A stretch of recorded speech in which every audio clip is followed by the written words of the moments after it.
Salam əziz müəllimlər, hər vaxtınız xeyirli olsun. Hər birinizi xoş gördük. Dəyərli müəllimlər, bu gün sizinlə yenidən qəbul səviyyəli bir sınağın izahına baxırıq. Bu tipli sınaqlardan yararlanmaq üçün mütləq bizim kanallara abunə olun, bildirişləri açıq saxlayın ki, sınaqlar paylaşan kimi sizin də məlumatınız olsun. Gəlin dəyərli vaxtınızı almadan sualların izahına keçim. Birinci sualımız taksonomiya ilə bağlıdır. Tarix dərsində müəllim şagirdlərə müxtəlif mənbələrdən əldə olunmuş məlumatlar təqdim edir. Mənbələrin birində sənaye inqilabının cəmiyyətə əsasən müsbət təsir göstərdiyi, digərində isə sosial bərabərsizliyi artırdığı qeyd olunur. Müəllim şagirdlərdən mənbələri müqayisə etməyi, müəlliflərin mövqelərini təhlil etməyi və hansı fikrin daha əsaslandırılmış olduğunu sübutlarla izah etməyi tələb edir. Dəyərli müəllimlər, taksonomiyanın növünü bizdən istəyəndə biz əsasən nəyə baxırıq burada? Sualın mahiyyəti, sualın məzmunu nədən ibarətdir? Müəllim şagirdə iki mənbə təqdim etdi. Qələmimizi götürək. Müəllim şagirdə iki mənbə verdi. Bu mənbələrin birində sosial bərabərsizlik müsbət, digərində isə mənfi nəticəsini göstərdi. Müəllim uşağa dedi ki, sən müəllifin mövqeyini təhlil et və daha əsaslandırılmış hansı fikir var, onu sübutlarla izah elə. Yəni, burada sənin fikrindən söhbət getməyəcək. Ona görə də biz burada götürürük B variantı, təhlil etmək mərhələsini. Davam edirəm ikinci sualla. Sinif rəhbəri tənəffüs zamanı bir qrup şagirdin digər sinif yoldaşının davamlı olaraq pislədiyini, ona ləqəblər qoşduğunu və bu səbəbdən həmin şagirdin sinif fəaliyyətindən tamamilə təcrid olunduğunu müşahidə edir. Müəllim sinifdəki sosial-psixoloji mühiti sağlamlaşdırmaq və bullying halını aradan qaldırmaq üçün hansı yanaşmanı seçməlidir? Nə baş verib sinifdə? Uşaqlar digər yoldaşını pisləyir, ona ləqəblər qoyur. Həmin şagird də sinif fəaliyyətlərindən uzaqlaşır. Yəni, dəstəkləyici mühit sinifdə pozulub, inklüzivlik təmin olunmuyub, uşaqlar arasında emosional münasibət, intellekt yoxdur, münasibətlərin idarə etmə bacarığı yoxdur və s. Həmişə birinci cavablara keçməmiş, özünüz özünüzə metodikada belə suallar verərək cavablara keçin ki, sizin üçün tapmaq daha rahat olsun. Və burada hər iki tərəf bir-birini dəstəkləməlidir. Ola bilər problemin həlli olan hissə düz verilsin, amma nəticə hissəsi düz verilməsin. Hər iki tərəf bir-birinə uyğun olmalıdır. Müəllim şagirdlərlə sinif iclası keçirir, məktəb nizam-intizam qaydalarını xatırladır, bullying faktı ilə bağlı valideynləri məktəbə çağırır. Burada müəllimin iclas keçirtməyi, nizam-intizam qaydalarını xatırlatması sosial-psixoloji dəstəkləyici mühitin yaradılmasına o qədər də müsbət təsir göstərməz. Ona görə A variantının üstündən xətt çəkirik. Müəllim sıxışdırılan şagirdlə fərdi söhbət aparıb, ona psixoloji dəstək verir. Eyni zamanda sinifdə empatiya mövzusunda müzakirə təşkil edir və qaydaları yeniləyir. Müəllim kimlə söhbət apardı? Bullyingə məruz qalan şagirdə və qaydaları kim yenilədi? Müəllim yenilədi. Və burada qaydaları yeniləməkdə bir problem yaranır. Üstəgəl əks tərəfdə də deyir, müəllim bütün uşaqlarla fərdi iş apardığına görə mənfi davranışın qarşısı alınır. Yəni, bir-birlərini təksib edək də variantla, problemin həlli ilə nəticə. Müəllim məsələni dərhal məktəb psixoloquna və məktəb rəhbərliyinə yönəldir. Bu prosesin idarə olunmasını tamamilə psixoloqun fərdi korreksiya planına həvalə edir. Bu ümumiyyətlə düz deyil. Müəllim sinifdə qrup işlər təşkil edərək bullying edən şagirdlərlə zərər çəkən şagirdi eyni komandaya daxil edər və onlara ortaq bir məqsəd üçün əməkdaşlıq etməyi təklif edər. Əgər uşaqlar arasında problem həll olunmuyubsa, mən onları yenidən əməkdaşlığa sövq etsəm, heç bir şey dəyişməyəcək, problem olduğu kimi qalacaq. Mənə lazımdır ki, problemi həll edim. Yəni, o problemi əgər həll edə bilmirəmsə, nə qədər də qrup işinə cəlb etsəm onları alınmayacaq. Ona görə D variantı da səhvdir. Müəllim hər iki tərəflə və siniflə sistemli iş qurur, zərər çəkənə dəstək göstərir. Bax, hər iki tərəflə bullyingə məruz qalanla da, bullyingi törədənlərlə də. Davranışların nəticəsini izah edir, qəbul olunma, inklusiv bir mühit yaradır. Bəli, Y variantının sol tərəfi düzgündür. Sağ tərəfinə baxaq. Şagirdlər öz davranışlarının məsuliyyətini dərk edəcək, sosial adaptasiya bərpa olunacaq və sinifdə sağlam, təhlükəsiz mühit formalaşacaq. Problemin həllinin nəticəsi elə doğru variant kimi Y variantında öz əksini tapıb. Keçək növbəti 3-cü sualımıza. Cədvələ əsasən sosial-emosional öyrənməyə görə uyğunsuzluğu istəyir. Uyğunsuzluğu istəyirsə bizdən, o zaman nə edirik? Tez doğrunun qarşısına yazırıq ki, burada səhv tap. Yanlışın qarşısına yazırıq ki, burada doğru tap. Bunu yazdıqdan sonra keçirik variantlara. Şagirdlər özlərinin güclü və zəif tərəflərini dərk etmələri üçün onlarla məşğələlər təşkil etmək lazımdır. Onlarla məşğələlər təşkil edilməlidir. Bəli, əgər şagird öz güclü və zəif tərəflərini dərk edirsə, metakognitiv bacarıqları formalaşdırıramsa, bu özünü dərk etməli. Götürmürəm. Effektiv ünsiyyət və əməkdaşlığın nə qədər vacib olduğunu şagirdlərə izah etmək lazımdır. Bu da ünsiyyət bacarığıdır. Bunu da götürmürəm, yəni burada səhv yoxdur. Deməli, variantımız olacaq 3 və 4. Prosesi elə təşkil etmək lazımdır ki, şagirdlər digər insanların problemlərini hiss etsinlər və bu problemin həlli üçün səmərəli yol tapmaqda maraqlı olsunlar. Bəli, sosial məlumatlıq empatiyaya aiddir. Sosial-emosional öyrənmənin 5 komponenti var. Sosial-emosional öyrənmə məktəb vaxtı, məktəbə qədər, məktəb ibtidai fərqi yoxdur. Ümumi təhsildə uşaqların öyrənmə problemlərinin aradan qalxması, münasibətlərin düzgün icra olunması, onlarda məsələn məsuliyyətli qərarlar verməsində kömək edən strategiyalardan biridir. Ona görə hətta illik planlamaya da artıq sosial-emosional öyrənməyə uyğun fəaliyyətlər daxil edilir. Məqsədlərə çatmaq üçün duyğu və davranışlara nəzarət etmək, bəli, bu avtomatik olaraq elə özünü idarə etməyə aiddir. 3 ilə 4 bizim doğru variantımızdır. Davam edək növbəti 4-cü sualımızla.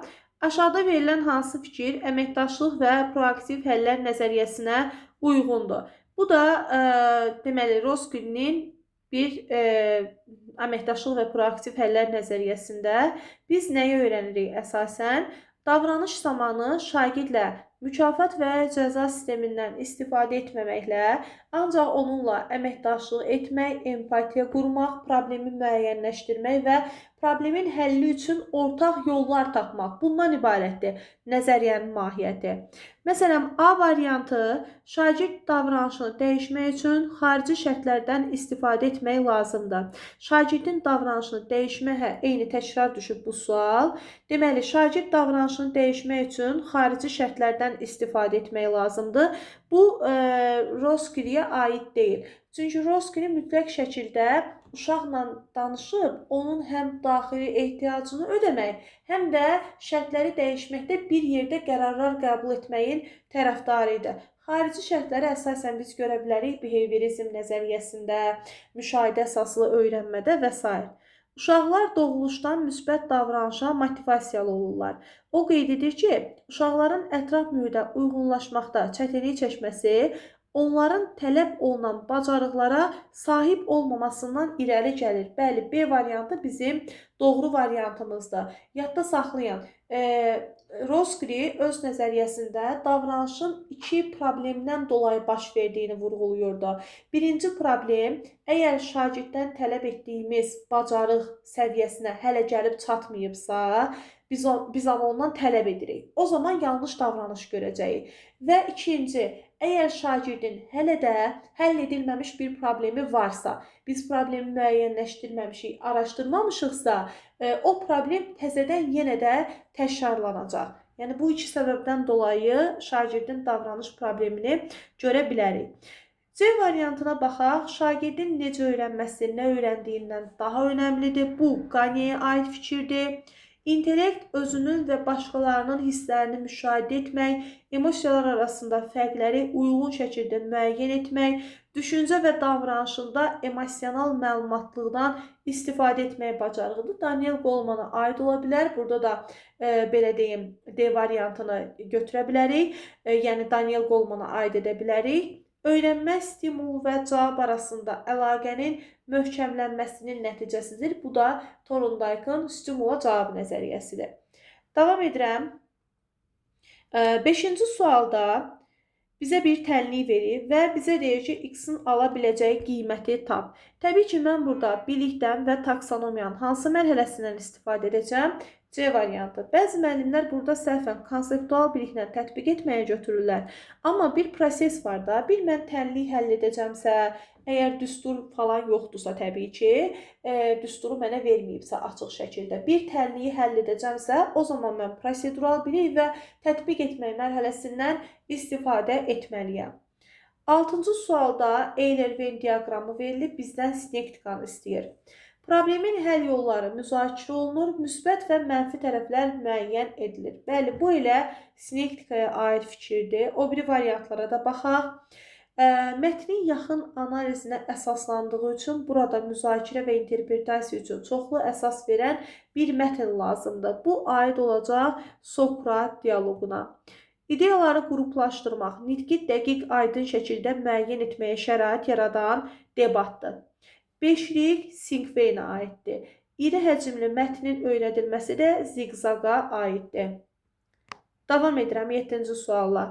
Şagirdlər ədəbiyyat dərsində Əhməd Cavadın bəzi şeirlərini təhlil edəcək və müəllim şagirdlərə ev tapşırığı olaraq Sevgi candan ayrılmaz şeirində şairin oxuculara çatdırmaq istədiyi əsas fəlsəfi fikir haqqında esse yazmağı tapşıracaq. Deməli, mən burada esse yazıramsa, burada bir prosesdən söhbət getmir. Baxır, mən essenin nəyin haqqında yazıram? Məlumat hansı hissədə, hansı məzmunla bağlı olacaq? Əgər mən şairin çatdırmaq istədiyi bir fəlsəfi fikir haqqında esse yazacaqsa, bu konseptual bilik və təhlil etmək mərhələsinə aiddir. 7-də D variantı. Verilmiş rəy nümunələrindən hansı şagirdin inkişafını təmin edir? A variantında essedə fikirlərini qeyd etməyin yaxşıdır, amma səhvlərin var. Əgər bu səhvlərini aradan qaldırmasan, qiymətini aşağı salacam. Bu doğru bir yanaşma deyil. Yəni effektiv deyil. Essedə əsas arqumentini açıq şəkildə təqdim etməyin yüksək intellekt olmağının göstəricisidir. Bu da emosiyalara yönəlik rəydir. Verilmiş tapşırıqları keçən dərsimizdən fərqli olaraq daha tez həll etmisən, spesifik rəy deyil. Araşdırma zamanı açar ideyaları doğru müəyyən etmisən, lakin təqdim etdiyin fikri nümunələrlə əsaslandırmalı idin. İstiqamət yoxdur burada. Təqdimat zamanı məzmunu aydın şəkildə çatdırmağın yaxşıdır. Digər şagirdlərin diqqətini cəlb etmək üçün jest və mimikalarına da diqqət et. Bəli, ən doğru konstruktiv rəyimiz, dəqiq, aydın şəkildə verilən rəyimiz Y variantındadır. Davam edirəm 9-cu sualla. Və qeyd edim ki, 9-cu sual qəbul sualıdır. MİQ-ə düşmüş 2024-cü ilin qəbul sualıdır. Zərifə ingilis dilindən kitabını itirib. O sinifdəki digər bir şagirdin Əsmərin kitabını götürərək onun üzərinə öz adını yazır. Əsmər bundan şübhələnir və buna görə də aralarında mübahisə yaranır. Deyir ki, müəllimin hansı davranışı uğursuz olar? Müəllim bu məsələdə şagirdlərin bir-birlərinə qarşı diqqətli olmalarını istəməlidir. Həmçinin bu problemi mübahisə ilə həll etməyin doğru olmadığını uşaqlara aşılamalıdır. Burada səhv yoxdur. Empatiya qurmaları, diqqətli olmaları, mübahisəni araşdırıb aradan qaldırır, doğrudur.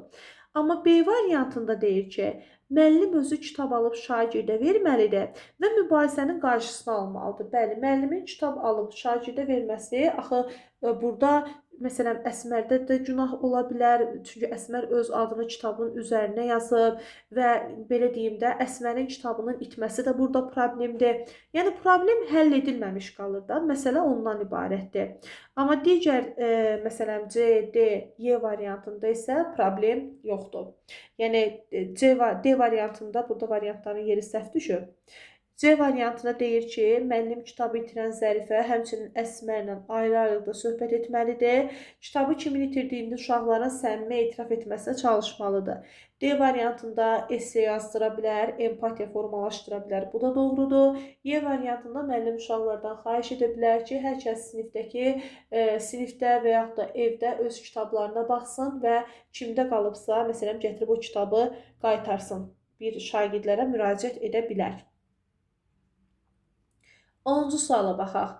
Müəllim ev tapşırığı olaraq şagirdlərə Azərbaycanda olmuş və araşdırma aparmış səyyahlardan kimin öz yazısında və əsərlərində ölkəmizin təbiətini, tarixini daha yaxşı əks etdirdiyini müəyyən edin və təqdimat hazırlayın tapşırığını verir. Deməli, bizdən inteqrasiyanı da istəyir, biliyi də istəyir, idraç sahəni də istəyir. Əgər bir neçə səyyahı araşdırıb ən yaxşı kimin etdiyini deyəcəmsə, bu təhlil etmək mərhələsidir. Bu da bircə D variantında öz əksini tapır. Nəyə görə mən burada fənlər arası inteqrasiyanı tək götürürəm? Həm tarixdən söhbət gedəcək, həm təbiətdən söhbət gedəcək, həm səyyahlardan söhbət gedəcək. Fənlər arası inteqrasiya var. Fən daxili inteqrasiyanı niyə götürmürəm? Çünki burada konkret olaraq heç bir fənnin adını qoymamışam və yaxud da situasiyanın içində də fənnin adından istifadə etməmişəmsə, orada fən daxili götürə bilməzsiniz. Biz bunu ümumi sınaq kimi işlətdiyimizə görə adətən belə suallardan istifadə edirik. Amma imtahanda mən coğrafiya müəllimiyəmsə əgər mənə bu tipli sual düşsə, mən burada fənnin adını axtarmalı deyiləm. Çünki mənim zaten öz fənnimə uyğun mənə sual düşəcək. Başa düşdünüz? Yəni bu barədə biraz diqqətli olun. Bunu əgər adi bir, belə deyim, coğrafiyadan imtahan verən bir müəllimə vermiş olsaydıq, o zaman müəllim bəlkə burada fən daxili üfüqünü axtarmaq istəyərdi və yaxud da axtara bilərdi. Amma mən bu sınağı ümumi verirəm deyə, fənnin adını qoymamışamsa sonda və yaxud da içində istifadə etməmişəmsə, onu artıq fən daxili inteqrasiya kimi götürməyin. Könül dərsə hazırlıqsız gəldiyinə görə müəllim onu danlayır. Bəzi sinif yoldaşları da könülün çalışqan şagird olduğunu əsas gətirərək bunun yaxşı hal sayılmadığını irad olaraq bildirirlər. Sinif yoldaşlarından yalnız Murad deyir ki, onun nə üçün hazırlıqsız gəldiyini bilmirik. Bəlkə özünə görə səbəbi var. Daha düzgün qərar vermək üçün gəlin könlünü dinləyək. Bax, deyir, burada mənəvi inkişafın hansı səviyyəsindədir şagird? Şagird mənəvi inkişafın sosial nizamı qorumaq mərhələsində olsa, deyərdi ki, nə olur olsun, könül dərsi öyrənməlidir. B variantı sosial müqavilə mərhələsində olsa, emosional intellekti güclü inkişaf edib, o zaman yoldaşlarına, belə deyim, daha humanist yox, öz yoldaşının haqqını tələb etmək üçün müəllimə məsələn deyərdi ki, siz səhv edirsiniz, siz düzgün deyilsiniz. Yəni bu münasibətlə yanaşardı. Amma C variantı daha güclüdür. Çünki şagirdin universal etik prinsiplər mərhələsindədir. Deyir ki, uşaqlar, gəlin qarşı tərəfi dinləyək. Yəni mühakimənizi kənara qoyun. Həm bu tərəfi sakitləşdirir, həm digər tərəfi sakitləşdirir. Sosial müqavilə mərhələsində adətən haqsızlığa uğramış şəxsin yanında oluram, onu müdafiə edirəm. Kimlər haqsızlıq edir, onlara qarşı biraz sərtəm.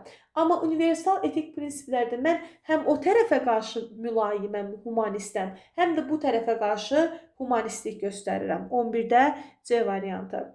Davam edirəm 12-ci sualına. Hansı fikir doğrudur? Ekstravert şəxsiyyət tipinə malik şagirdlərə insanlarla ünsiyyət stimul verir.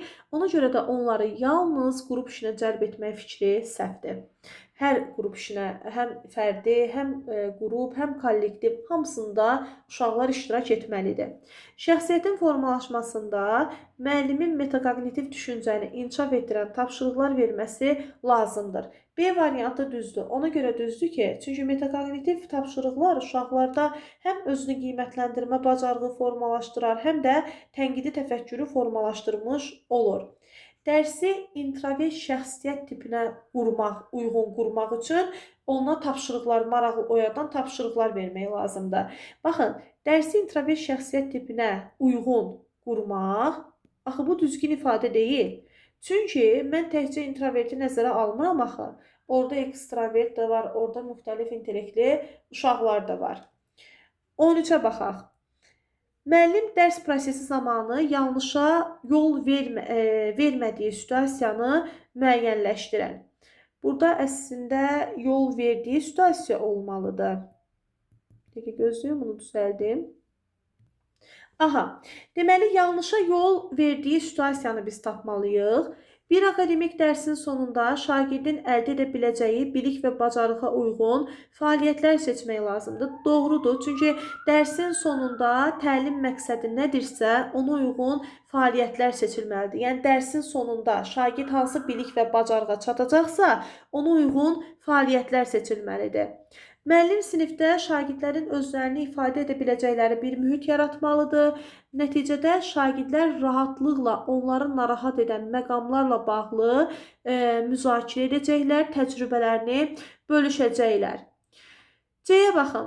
Müəllim şagirdlərlə sual-cavab sessiyası təşkil edəcək, bütün şagirdləri prosesə cəlb etmək üçün onlara gözləmə vaxtı verəcək, suallara yanlış cavab verən zaman səhvlərini düzəldəcək. Baxın, bu səhvdir. Müəllim uşağın səhvini düzəltməli deyil, müəllim ona istiqamət verməlidir. Yəni, özü şagirdin səhvini düzəltməməlidir. Fasilitator özü düzəltmir. Şagirdin özünün tapmasına istiqamət verir. C variantı düzdür. Deməli, 14-ə baxaq. Qruplarla iş zamanı müəllim müşahidə edir ki, şagirdlərdən biri tapşırıqları yerinə yetirməyə maraq göstərsə də, sinif yoldaşları ilə əməkdaşlıqdan yayınır. Tapşırıqları tək həll etməyə üstünlük verir və müzakirələr zamanı minimum iştirak edir.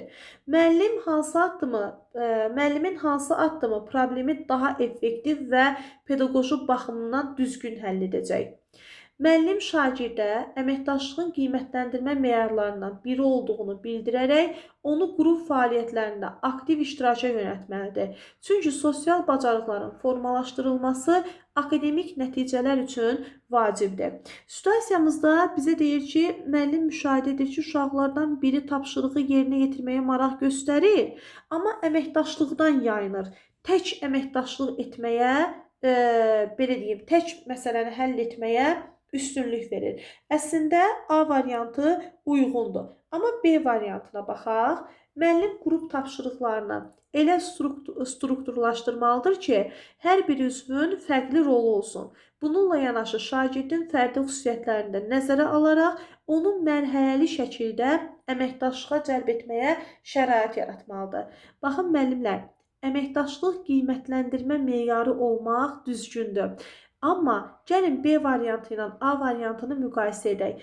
B variantında mən daha çox uğur əldə edərəm, yoxsa A variantında həmişə testdə 2 yaxın variant düşürsə, bu imtahanda da ola bilər.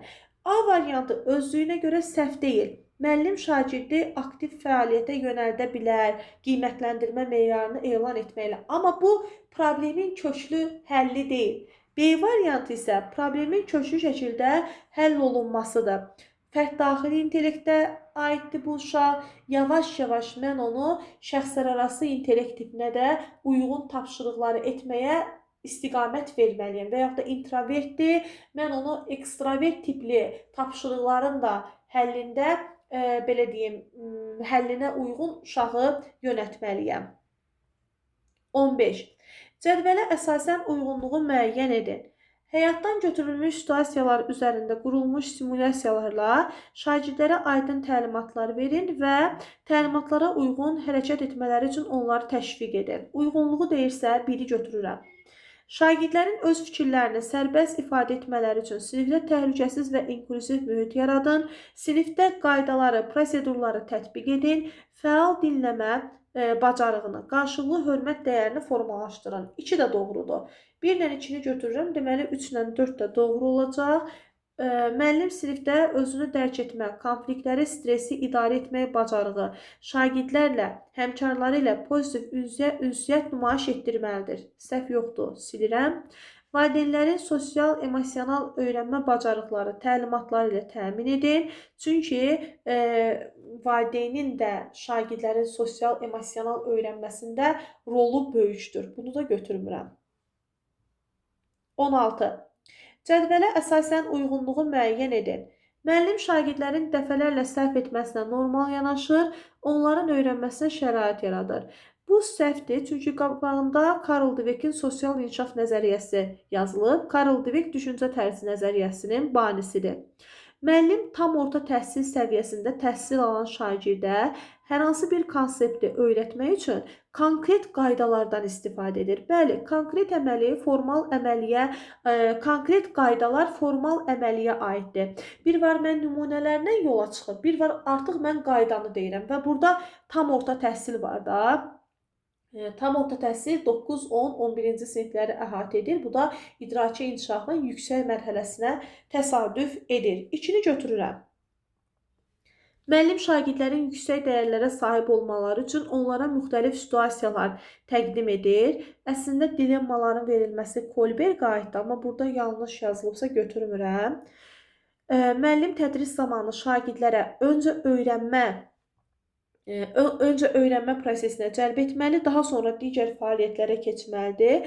Bu da Vygotsky'yə yox, Gagne'yə aiddir. Çünki Gagne'də deyir ki, birinci motivasiyanı qur, daha sonra digər addımlara keç. Ona görə 2 və 4 D variantı bizim düz variantımızdır. Verilmiş fikirlərdən hansı yanlışdır? İllik təlim nəticələrinə çatmaq üçün müəllim gündəlik olaraq alt standartları reallaşdırmalıdır. Düzdür. Bütün insanlara hörmət və ehtiramla yanaşmaq şagirdin vəzifəsidir. Düzdür. Alt standartı sinif üzrə əlaqələndirmə ilə inteqrasiyanı həyata keçirilən, bu da kurikulumun prinsipi hesab olunur. Düzdür. Müəllim təlim prosesində summativ qiymətləndirmənin nəticələrinə əsaslanaraq şagirdin inkişaf səviyyəsini izləyə bilər. Müəllim summativ qiymətləndirmə ilə şagirdin inkişafını yox, formativ qiymətləndirmə ilə şagirdin inkişafını izləyir. Ona görə D variantı bizim səhv variantımızdır. 18. Aşağıdakı tapşırıqlardan hansı dərin bilik səviyyələri nəzəriyyəsinə görə genişləndirilmiş düşünmə səviyyəsinə aiddir? Verilmiş ekosistemdə enerji axının istiqamətini müəyyən edin və qida zənciri qurun. Bu ikinci səviyyəyə aiddir. Fotosintez və hüceyrə tənəffüsü proseslərinin oxşar və fərqli cəhətlərini müqayisə edin. Bu da ikinci səviyyəyə aiddir.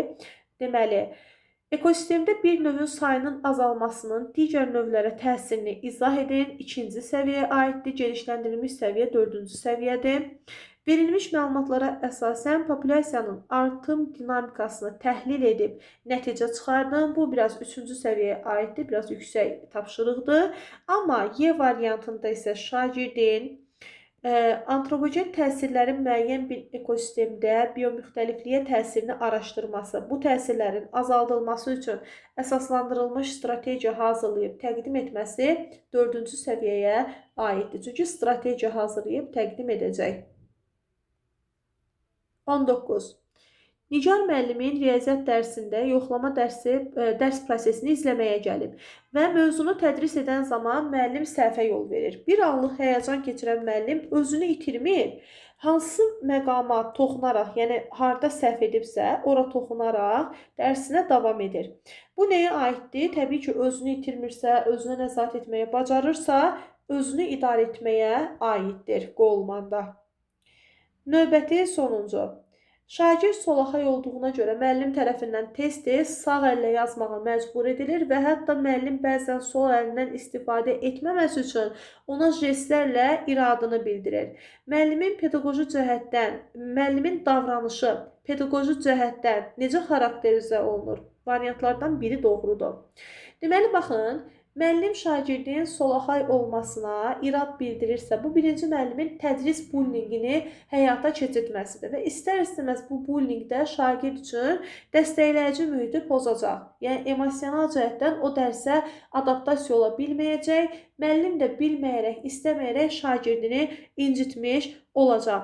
Ona görə hər bir müəllim dərs prosesi zamanı o şagirdin inklüzivliyini nəzərə almalıdır, onun bütün fərdi xüsusiyyətlərini, imkanlarını nəzərə almalıdır və dərsi elə qurmalıdır ki, şagirdinə psixoloji cəhətdən mənfi təsir göstərməsin. Amma digər variantlarda isə əgər baxsaq, müəllim şagirdin gələcəkdə cəmiyyətə adaptasiyasını asanlaşdırmaq məqsədi ilə fərdi yanaşma tətbiq edir, səhv fikirdir, qətiyyən qəbul edə bilmərik bunu.